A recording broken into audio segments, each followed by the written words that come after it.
Okay, folks, this is the notes that I had you print out. You want to have those in front of you when I start lecturing.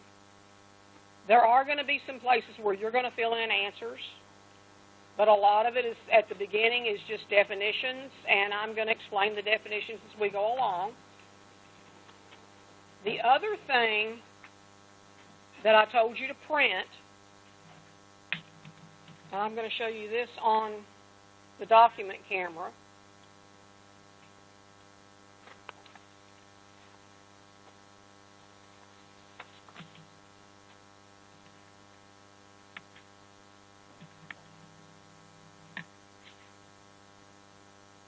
Is the worksheet. There's 2 pages. This is homework. Anytime you print out something and it has a place at the top for your name, you can assume that's homework. Okay? So it means you need to print it out and do it. I will tell you in class when you are ready to do that.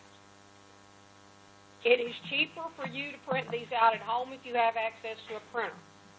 You have print money here on campus, but you only have $30.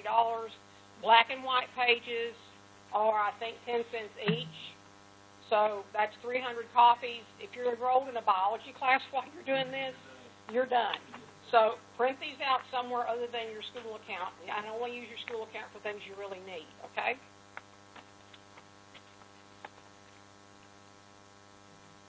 Today I won't be using the document camera very much. When I do use the document camera, you can actually see me write on things. And that way you'll be able to take notes from what I write on. I do use it quite a bit too.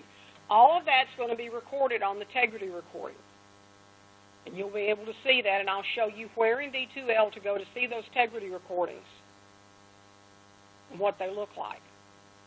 But for now, let's see if we can get started and talk about Chapter 1 and get through some definitions.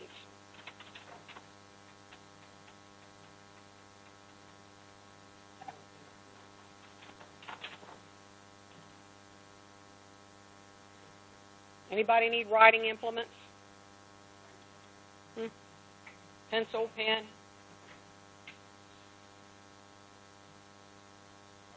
I always have extras, so if you don't have one, I've always got one. The 2 things I'm going to do is I'm going to be going through a PowerPoint.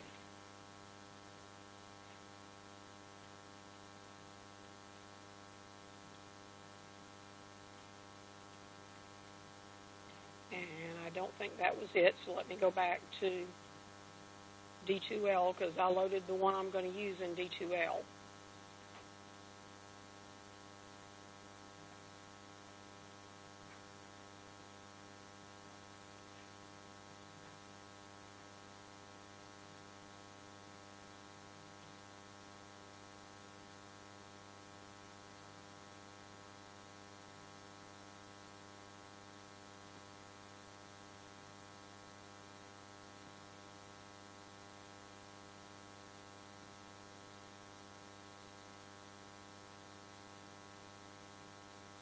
Okay, where's my PowerPoint? There we go.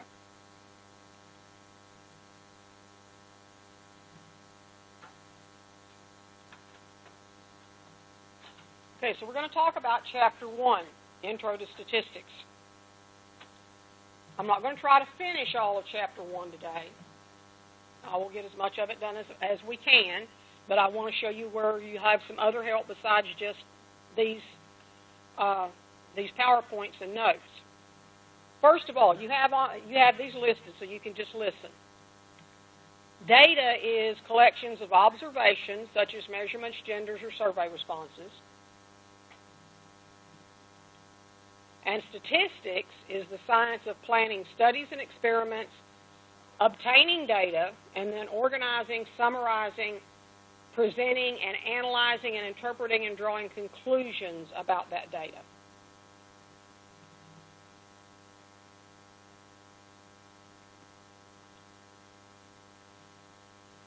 The population is the complete collection of all of the individuals That might be scores, people, measurements, some other kind of data. Complete collection of all the individuals to be studied. The collection is complete in the sense that it includes all of the individuals to be studied. Keyword is all. If it's the whole entire population, every student that is enrolled at Northeast State in Math 1530 during spring semester 2016, that's the whole population. It's all of them. Okay?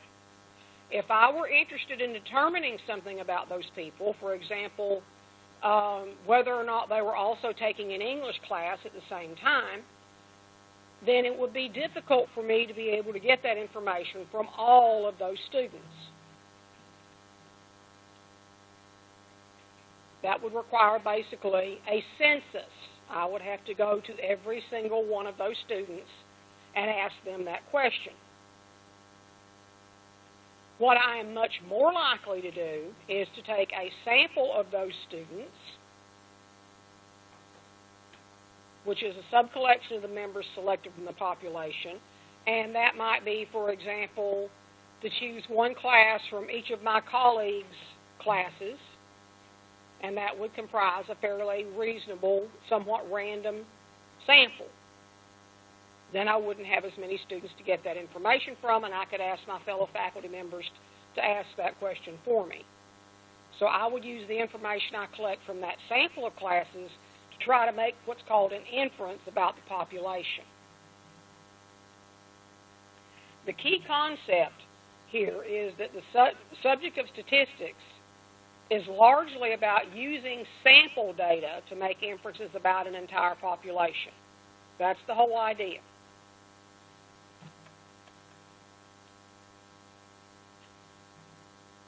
Terminology.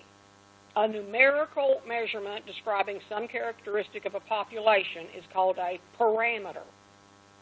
Both of those start with a P, population parameter.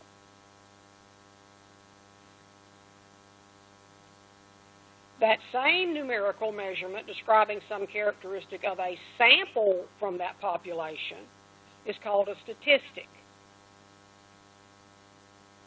So basically, I want to know something about the population, but I can't do a census because it's too expensive, too time-consuming, too much work. So I take a sample, I gather the information from that sample, calculate a statistic, and the statistic gives me an estimation of what the parameter is. That's basically the way statistics works.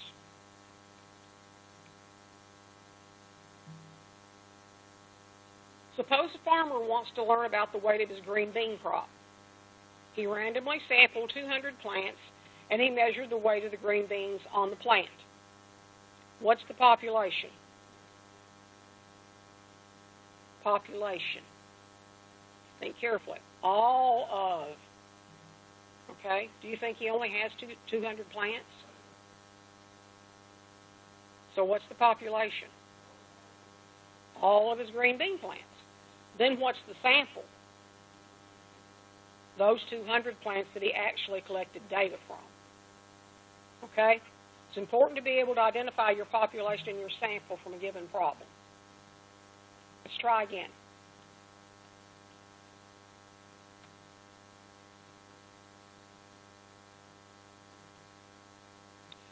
Suppose a doctor wants to determine the average heights of his 3-year-old patients.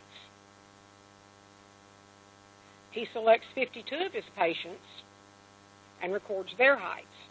And it would be helpful to assume that the 52 he collected are 3 years old. Who was the population? All of his 3-year-old patients. Very good. What was the sample?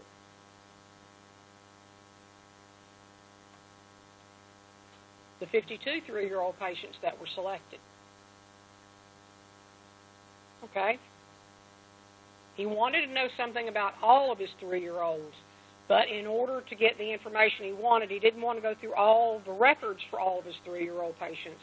So he chose 52 of them and use that to estimate the average height of all of his his three-year-old patients. In a recent study, 2,490 adults in the United States were asked if they checked their email account at least once a day. 48% of the adults said yes.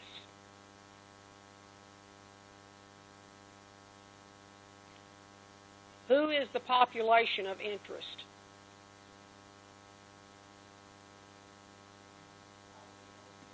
That's right, all of the adults in the U.S. Who's the sample?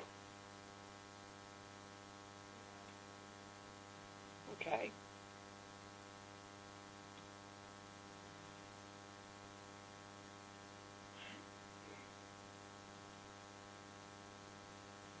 Now, given what I told you about a parameter, which comes from a population, and a statistic, which comes from a sample, is 48% a parameter, or is it a statistic? Explain. Okay. Who did they get that 48% from? Okay. The 2,490 people were the one that provided that 48%. Okay? So because that percentage came from the sample, it's a statistic. Okay? And don't be afraid to answer. If you answer incorrectly, somebody else is thinking the same thing, so it's okay. Don't ever be afraid to answer, even if you're not sure you're right. So it's the 2,490 adults that were selected, therefore it's a sample statistic. Now, we're going to talk a little bit about types of data. And we're going to break it down first between quantitative data, which is numerical data, where the numbers actually measure or count something. For example, cell phone numbers are not numerical data. Those are labels. Okay? So quantitative or numerical data, as opposed to qualitative, which is also referred to sometimes as categorical data. So here's the distinction between the two. Quantitative data consists of numbers representing counts or measurements. A couple of examples here are the weights of supermodels, the ages of respondents. Weights are actual measurements. They put them on a scale, they weighed them. Ages are the measurement of how long someone has been alive. So it's measured by the amount of time that you've lived.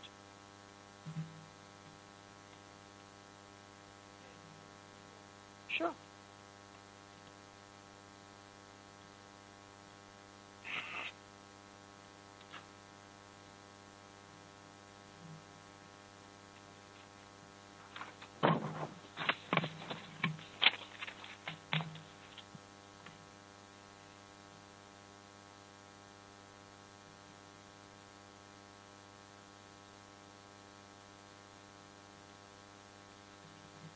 Categorical data is names or labels.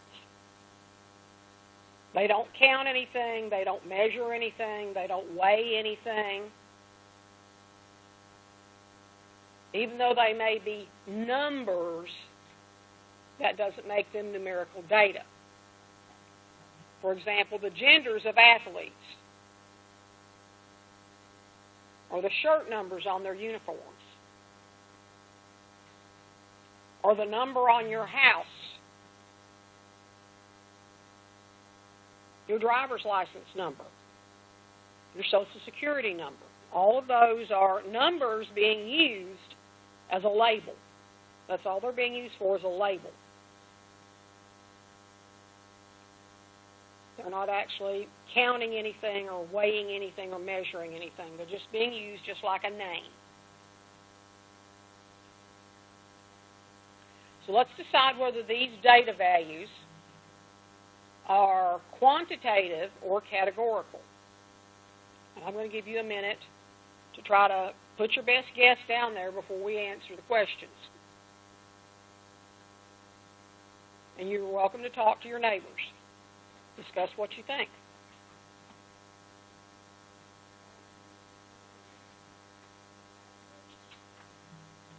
Yeah, you've got different notes than the one I printed out today.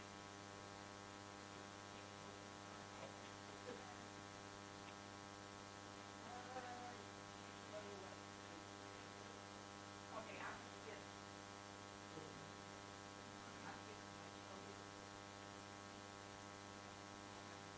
Yeah, go to the next page, top of the next page, then we'll come back to the other one.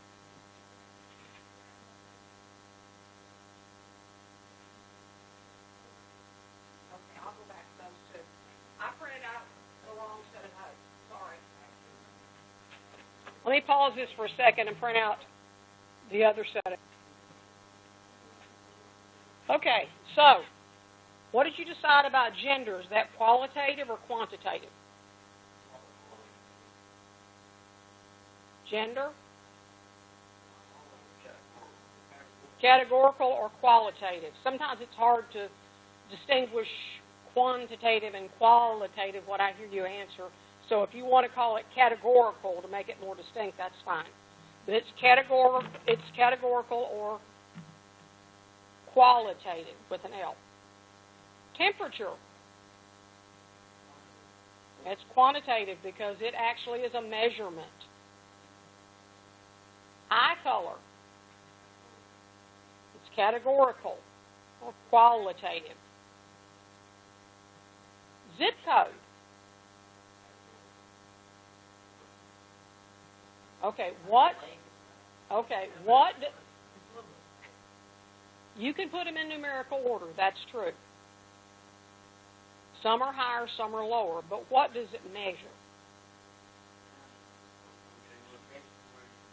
Yeah, but that's not a measurement, though. You didn't count it. It's not a count of where you live.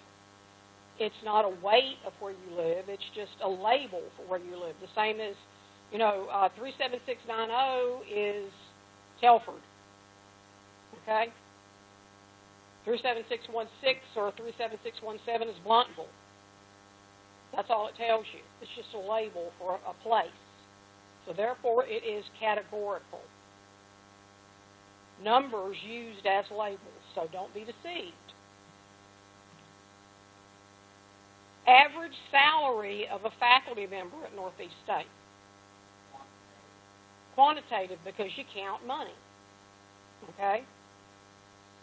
Number of days during the past week a college student has worked. Quantitative because you count days. Social Security number. Categorical. They're just labels. You don't get assigned a higher Social Security number because you're a better person. Okay? They just use that. Now actually, the numbers do indicate something. The first 3 digits indicate what state you were in when you applied for your Social Security card. And I forget what the rest of them, but they all actually have meaning, but they're not numerical meanings. Yeah, I think state and era, and I think maybe the last ones are just random digits. So that is a label, therefore it's qualitative or categorical. Heights of males.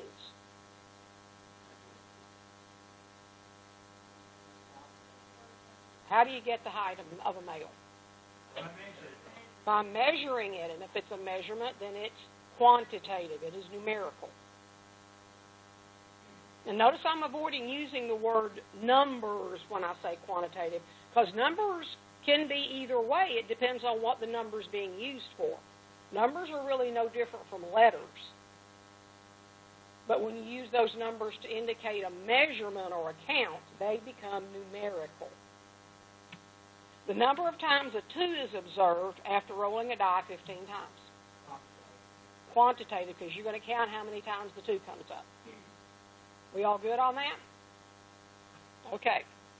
Let me go back a little bit. One of the examples we had. U.S. Department of Energy conducts weekly surveys of 800 gasoline stations to determine the average price per gallon of regular gasoline. On May 24th, 2010, the average price was $3.713 per gallon. What is the population?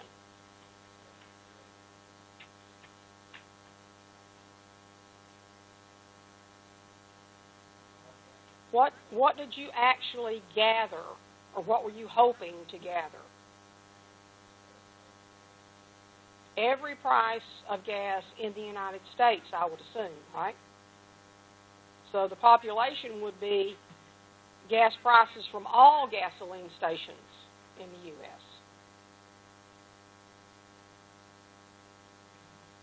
What's the sample?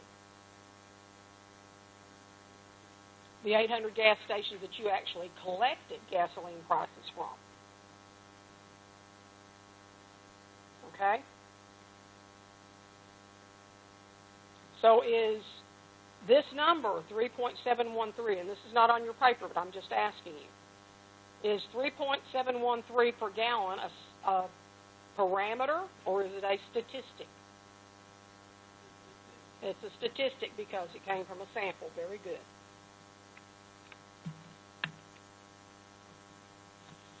At the bottom of the page, it says in 2001, Major League Baseball teams spent a total of a whole bunch of money on players' salaries. Does this numerical value describe a population parameter or a sample statistic? A population parameter, because this is how much they spent in total on everybody, all the players.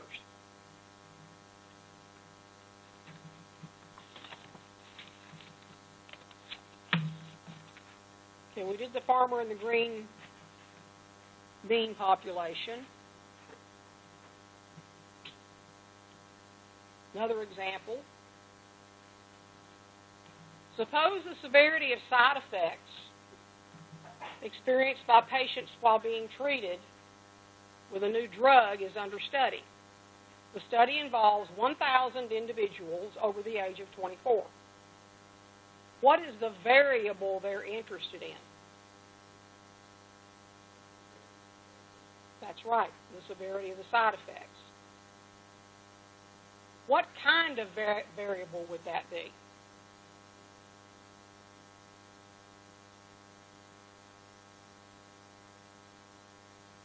Quantitative, qualitative?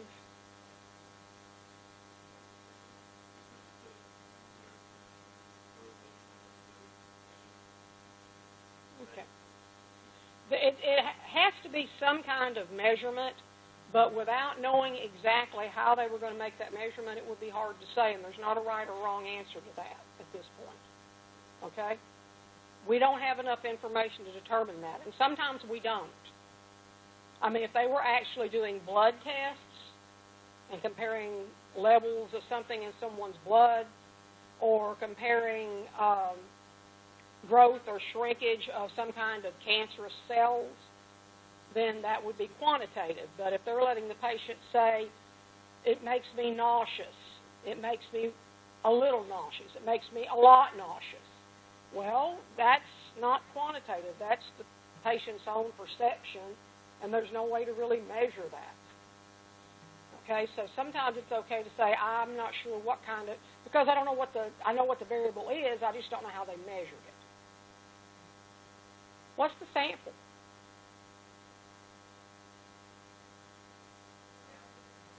Thousand individuals, very good. And the other one should have said, what's the I missed it. What's the population? Everyone that they're going to give the drug over the age of 24. Okay?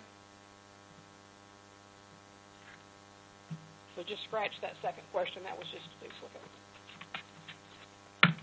Okay, now we're going to talk about a little more detail about quantitative data.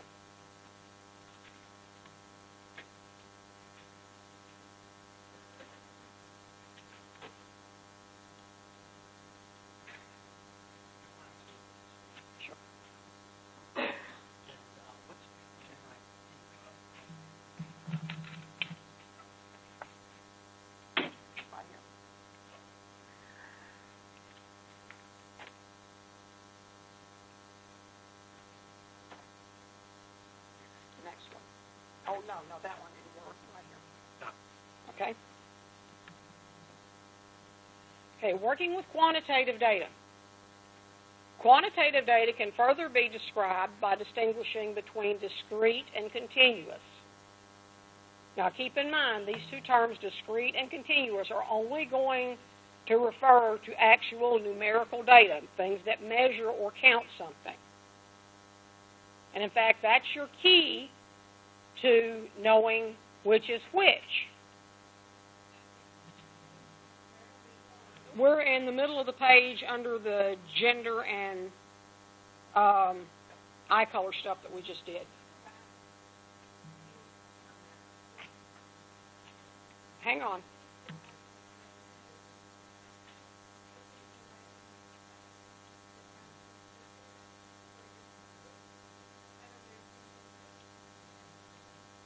Right here's where we are. Right there where we just did these. About halfway down the page under that. That's where you are. Okay? Everybody good? Anybody still lost? Always ask.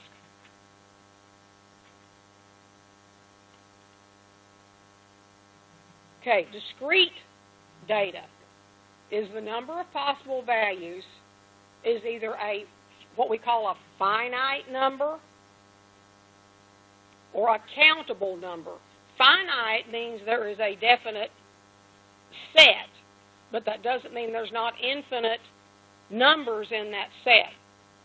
And that's why I don't like the definition that says it's a finite number. It is a countable number. 1, 2, 3, 4, 5, 6, 7, 8, 9, 10. If the only thing that you need is your hands and your brain to quantify the data, you can pick them up and say 1, 2, 3, 4, 5. If you're counting it, then that is discrete data. You need no measuring instruments whatsoever. All you need is you and the ability to count. Now, with that said, the example is number of eggs that a hen lays, the number of students in the class, the number of credit hours that you're taking. Those are counted. The number of cars in the parking lot. The amount of money you have. Even though those are decimals, 1.25, that's $1.25, and the next value is $1.26. There's nothing between the two of them. So you count money. Okay, any kind of financial number, any monetary value is still discrete data.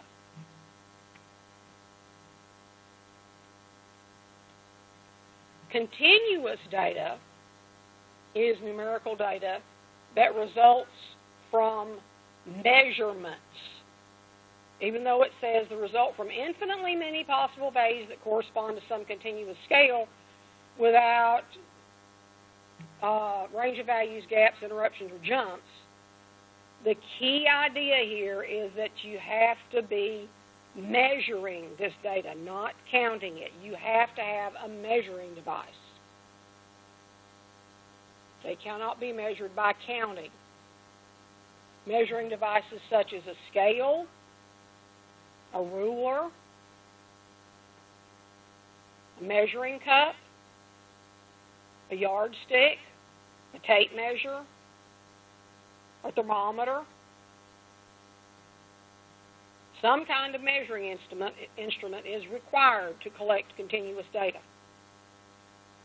Can't do it with just your two hands and your brain. Got to have something to measure with.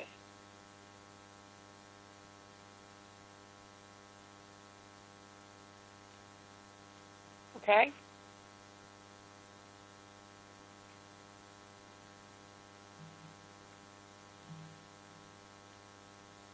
Now, I gave you a few examples. If you want to list others there, before you put them down, anybody want to offer any other examples of continuous data?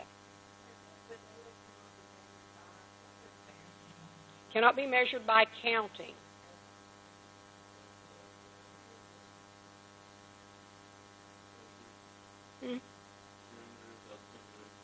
Yes. Yes, exactly. Perimeter, your altitude above the earth, the length of a flight. Anybody think of others? There's lots and lots of examples.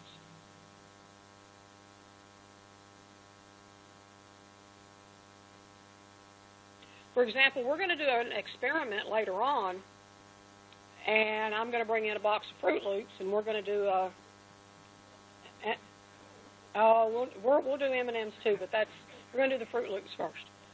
I'm going to bring in some Fruit Loops, and we're going to do an experiment with the Fruit Loops. Now, I'm not going to tell you any more about it right now, but Fruit Loops could provide us with two different levels of measurement. They can provide us with discrete measurement because we could count how many of each color. Or we could actually take a handful and put it on a scale and weigh it, and the weight of the cereal would be a continuous measurement. Okay? The key thing to remember is discrete, count it. Continuous, measure it.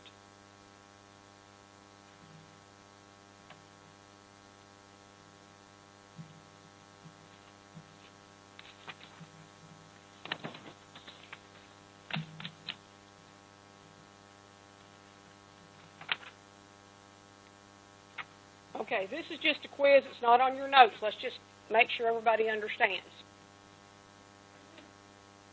The amount of water in a cup. Continuous.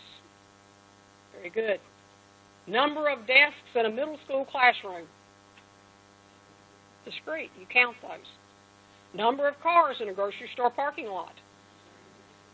Good. Weight of an elephant in pounds. Okay. Now here's a good bet. If it says something about number of, chances are it's discrete. But be careful. Don't always make that assumption.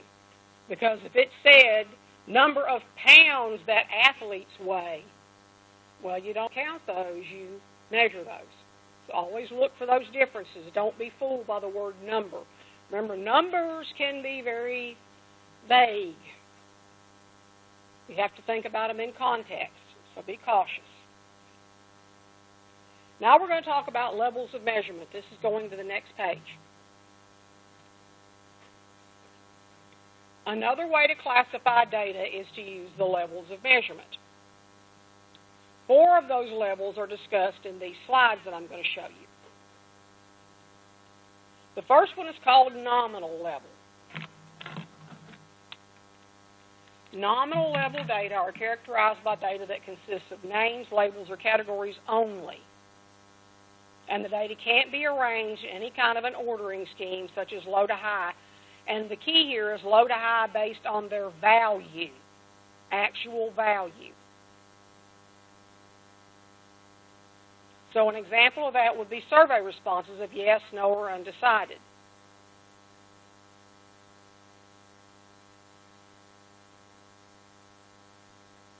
Some other examples that I gave you are cell phone numbers and street addresses. Even though the street addresses have numbers in them and it tells your position on the street, just because you live at a lower street address doesn't make your house more valuable than someone that has a higher street address or less valuable. It's simply a location on the street. So you can't order those. You can put cell phone numbers in numerical order, but they don't measure anything, so the fact that you can arrange them in an ordering scheme, that scheme doesn't mean anything. It doesn't have anything to do with the value of the cell numbers because they don't have any value. Ordinal level, on the other hand, is still categorical data.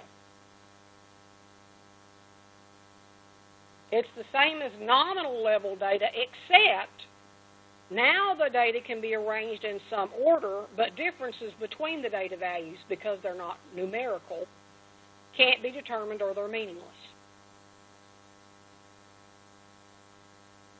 First example would be course grades, A, B, C, D, F.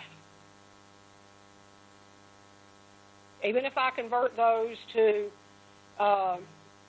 43210, That doesn't make them numerical. I can't decide that there's, a difference of 2 between an A and a C, because A minus C isn't necessarily 2.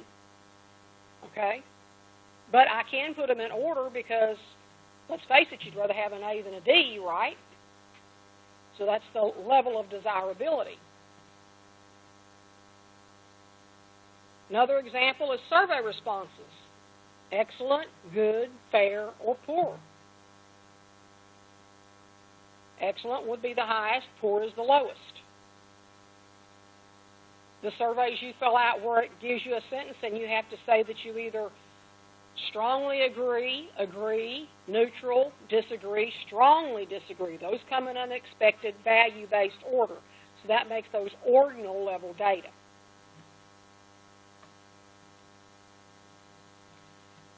When we go from ordinal to interval, we now cross into quantitative data, numerical data. Like the ordinal level, they have the additional property that the difference between any two data values is meaningful, but there is no natural zero starting point. Zero would indicate that none of the quantity is present. It's also called an inherent zero.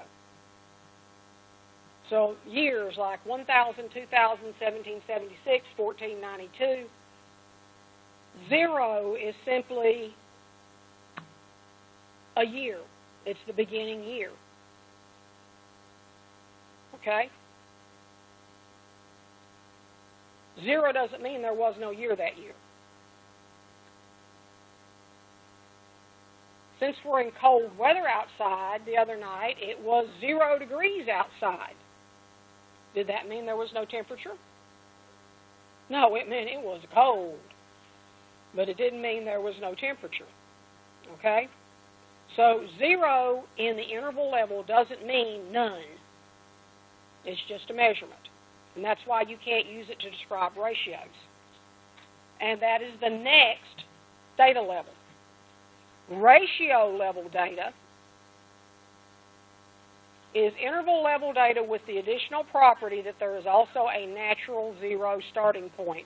In other words, 0 indicates none of the quantity is present.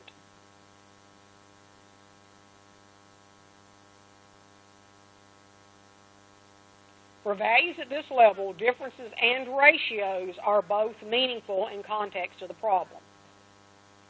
Example, prices of college textbooks, 0 represents no cost. A $100 book costs twice as much as a $50 book. Ages of people. A 20-year-old person has lived half as long as a 40-year-old person. Weights, 150 pounds is 3 times the weight of 50 pounds. So when you compare things being half as much, twice as much, 3 times as much, or if 0 indicates that there are none of whatever it is that you're measuring, that is ratio level data. Most numerical data is ratio level data. There are very few sets of numerical data that are interval level data. The only 2 good examples that I can come up with myself are years and temperature. I can't come up with any others. So let's talk about the level of measurement. And I will tell you, the easiest thing to do here when you're identifying the level of measurement is to first identify the type of measurement, because that will limit you. And I'm going to switch down here for a second to your handout so I can show you, because I didn't put this in the chart or in the PowerPoint.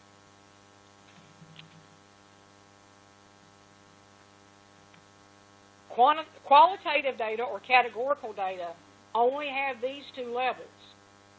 So if you can narrow it down to this categorical, then you only have 2 choices to make. If you decide that it is numerical, then you only have these 2 choices to make, which makes things easier. So let's first identify the type, and then we'll decide what level. Heights of basketball players in the NBA. Okay, it's quantitative because it's measurements, it's heights. Is it interval or is it ratio?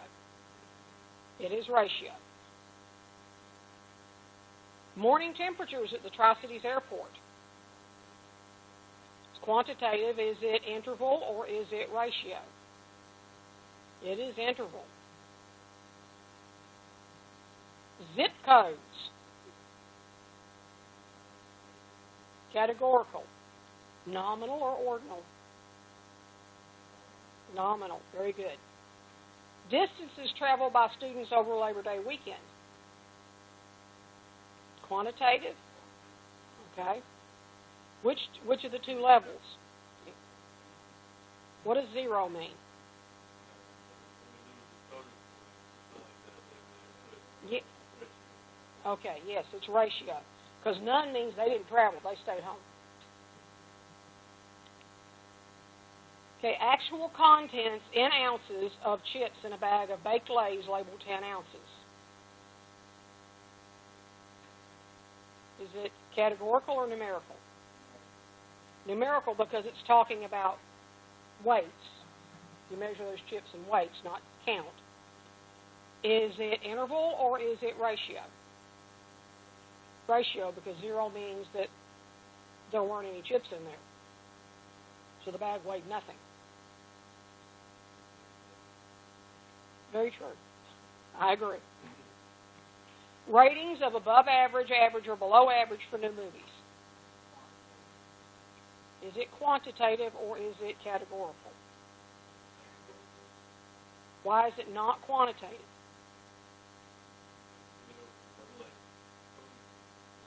No starting point, and are these numbers? Yeah, it's just words, so there's no numbers here. So it's categorical. Is it nominal or is it ordinal? It's ordinal because there's a different desirability. You'd rather have above average than you would below average. The years in which statistics students in Math 1530 were born. It is numerical data. Is it interval or is it ratio? What does zero mean? It means you weren't born, which means you couldn't be counted. So it would be ratio. I'm sorry, interval, not ratio. It would be interval, not ratio. You can count the difference in the years they were born, but you can't say that 1 year is twice as much as another year. That doesn't have any real meaning. Okay? Now, I'm going to leave the rest of this handout because we're running short on time. And we will do the data collecting activity next time. However, I do want to show you something that you will have access to from home. So let me get back to the My Stat Lab course.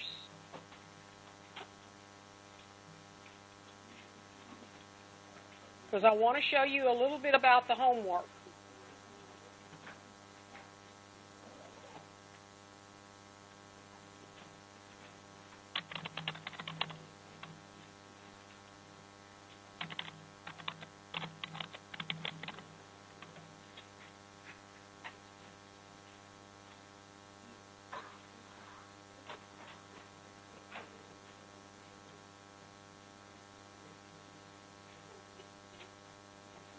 Okay, here's our course.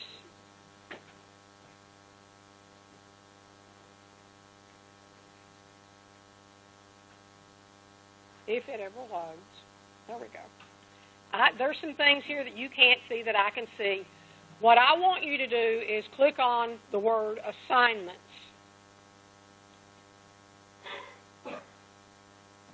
That's where you should always start. Go to Chapter 1. Complete Chapter 1 homework. You always want to do the homework before you do the quiz.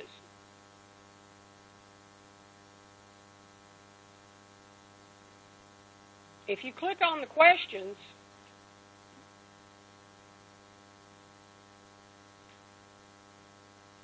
it will take you to the homework. Yes, I know. The only reason it let me access it is because I'm the teacher. So let me show you where you need to go. to get that media assignment. Oh, please go back to where I wanted you to. Stop that. So I'm going to go back to the main menu. And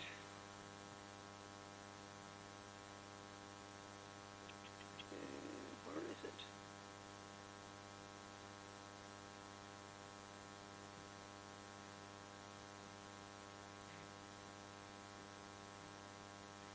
Well, shoot.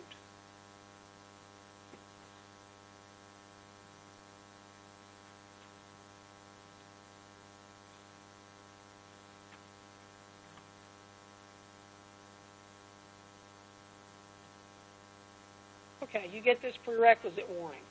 If you click on it from there, and when you click on it from where you are, when it gives you the prerequisite warning, do you see this blue link? Regardless of which way you got it from there. Okay, click on that link.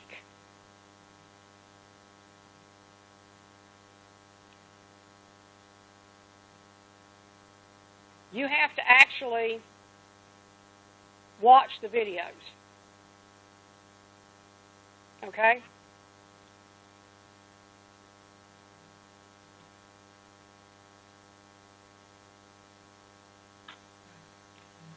Now, I don't have any sound up here on this one. We've got it all turned off. But he is actually talking. This is actually the guy you can hate if you want to, because he's the one that wrote the book.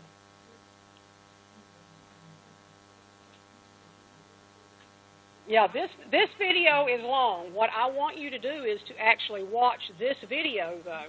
Seriously, I want you to watch this video because it'll explain the rest of the handout. Okay? These videos will explain the rest of the handout.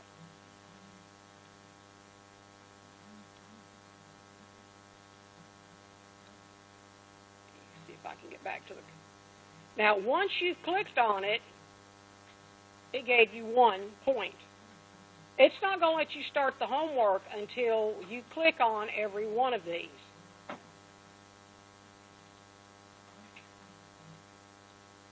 The thing that I haven't done in here are these with the little pink icons. You have to download a player called the Wolfram Alpha Player.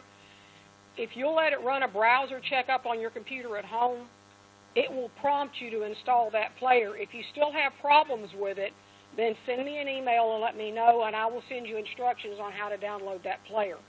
These are little interactive things that you have to actually answer questions as you go through. So it's kind of like participating in class. But you won't be able